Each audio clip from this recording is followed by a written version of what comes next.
धर्मस्य निकाये। नवरात्रि के पहले दिवस में माँ शैलपुत्री का पूजन होता है। आइए हम प्रार्थना करें। वंदे वांछित लाभाय चंदार्धकित शेखराम वृषारूढ़ा शूलधरम शैलपुत्री यशस्विनी। माँ जगदम्बा दुर्गा अपने स्वरूप में शैलपुत्री के नाम से जानी जाती। पहले स्वरूप में शैलपुत्री के नाम से पूजा होती है। पर्वतराज हिमालय के यहाँ पुत्री के रूप में उत्पन्न होने के कारण इनका यह शैलपुत्री नाम पड़ा। इनका वाहन वृष है अर्थात बैल है। इनके दाहिने हाथ में त्रिशूल और बाएं हाथ में कमल पुष्प शोभित है। यही नव दुर्गाओं में प्रथम दुर्गा हैं। ये शैलपुत्री अपने पूर्व जन्म में प्रजापति दक्ष की कन्या के रूप में उत्पन्न हुई थी। तब इनका नाम सती था। इनका विवाह भगवान शंकर जी से हुआ। एक बार प्रजापति दक्ष ने एक बहुत बड़ा यज्ञ किया। इसमें उन्होंने सारे देवताओं को अपना अपना यज्ञ भाग प्राप्त करने के लिए निमंत्रित किया, किंतु शंकर जी को उन्होंने इस यज्ञ में निमंत्रित नहीं किया। सती ने जब सुना कि हमारे पिता एक अत्यंत विशाल यज्ञ का अनुष्ठान कर रहे हैं, तब वहां जाने के लिए उनका मन विकल हो उठा। उनकी यह इच्छा शंकर जी से प्रकट करी। सारी बातों पर विचार करने के बाद उन्होंने कहा, प्रजापति दक्ष किसी कारणवश हमसे रुष्ट हैं। अपने यज्ञ में उन्होंने सारी देवताओं को निमंत्रित किया है।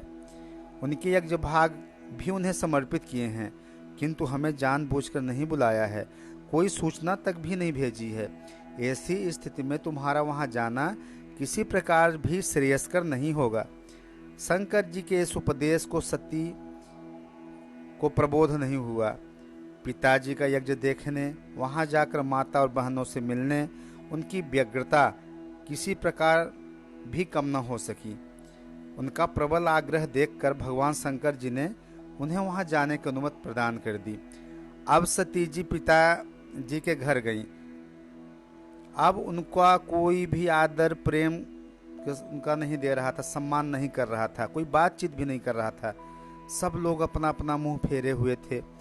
केवल उनकी माता ने स्नेह से उन्हें गले लगाया और बहनों ने, जो उनकी बहन थी सती की, और व्यंग उपहास के भाव भरे हुए थे। परिजनों की इस व्यवहार से उनके मन को बहुत क्लेश पहुंचा। उन्होंने यह भी देखा कि वहां चतुर्दिक भगवान शंकर जी के प्रति तिरस्कार का भाव भरा हुआ है। दक्ष ने उनके प्रति कुछ अपमानजनक वचन भी कहे। यह सब देखकर सती का हृदय क्षोभ, दुख, ग्लानि और क्रोध से संतप्त हो उठा। उन्हें सोचा, भगवान शंकर जी की बात न मान यहाँ आकर मैंने बहुत बड़ी गलती की है। वह अपने पति भगवान शंकर के इस अपमान को सह न सकी। उन्होंने अपने इस रूप को तत्क्षण वही योगाग्नि द्वारा जलाकर भस्म कर दिया। वज्रपात के समान इस दारुण दुख घटना को सुनकर शंकर जी ने क्रुद्ध हो अपने गणों को भेजकर दक्ष के उस यज्ञ का पूर्णतः विध्वंस करा दिया।